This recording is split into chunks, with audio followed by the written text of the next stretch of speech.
How to become an external quality assurer.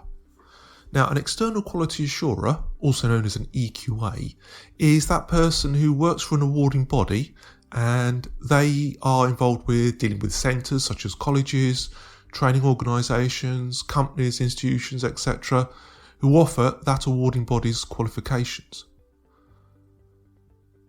Being an external quality assurer is an important and really quite a sought after role. It offers not only the status of being a key person for the awarding body and the centres themselves, but also gives you plenty of interesting work experience, with no two centres or companies being the same.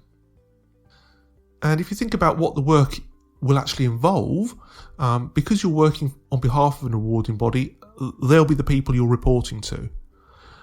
But you'll often be involved with checking centres that are offering or want to offer the awarding body's qualifications to make sure they can operate correctly, and as well as providing support, guidance and help to make sure they can comply with the requirements that come with offering official courses and regulated qualifications.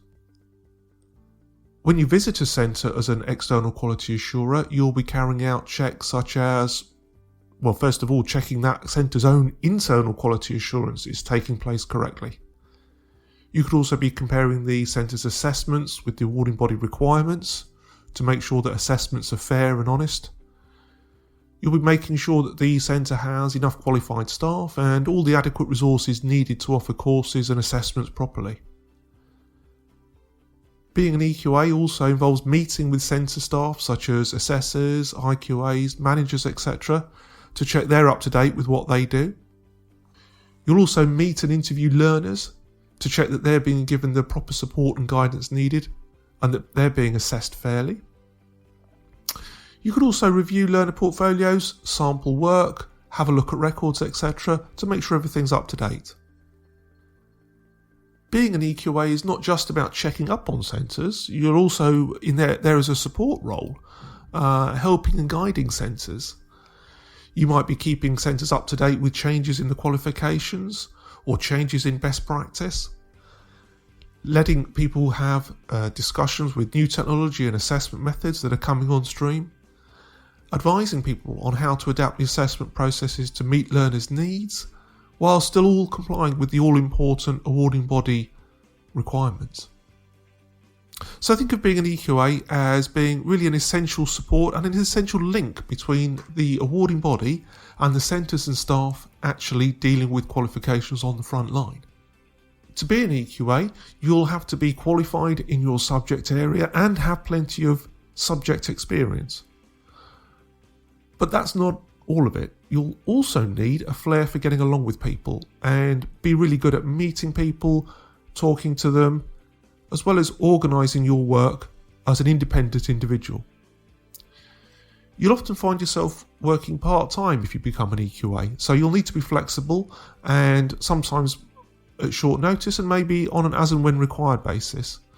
So it's a good role if you've already got other work commitments or you want a decent work-to-life balance.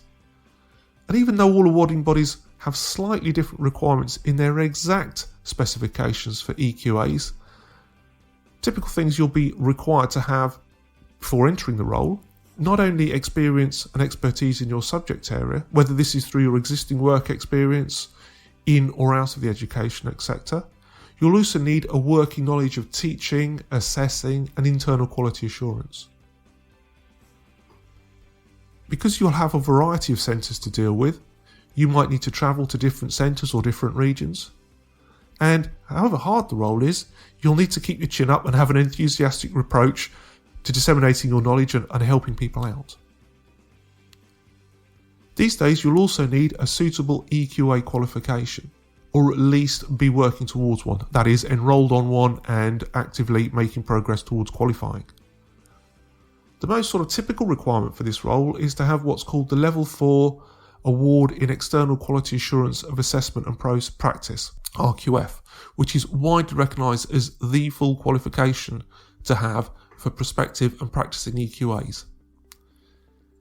It has the magic letters RQF in the title, which means it's regulated by Ofqual, and this award has superseded older qualifications such as the D34, D35, V1 and V2 Verifiers Awards. It involves both theory and practical assignments, as you might expect for a comprehensive EQA qualification. If this full external quality assurance qualification sounds a bit much for you, or you don't yet have the contacts or ability to complete the practical part, then you might want to consider the theory-only qualification, that is the Level 4 award in understanding the external quality assurance of assessment processes and practice, RQF, which gives you all the theoretical background of the full qualification, but without the need to get involved in the practical parts. Although you'll be usually required to gain the full qualification, this smaller and cheaper theory-only one might be enough to show that you are the person that's got what it takes to become an EQA. And that could lead to you landing your first job and first role in a rewarding career being an external quality assurer. If you're unsure exactly what the best qualification for you is, and you want to talk about getting a future career as an external quality assurer in terms of gaining qualifications needed, then please reach out to our team and we'll guide you in the right direction.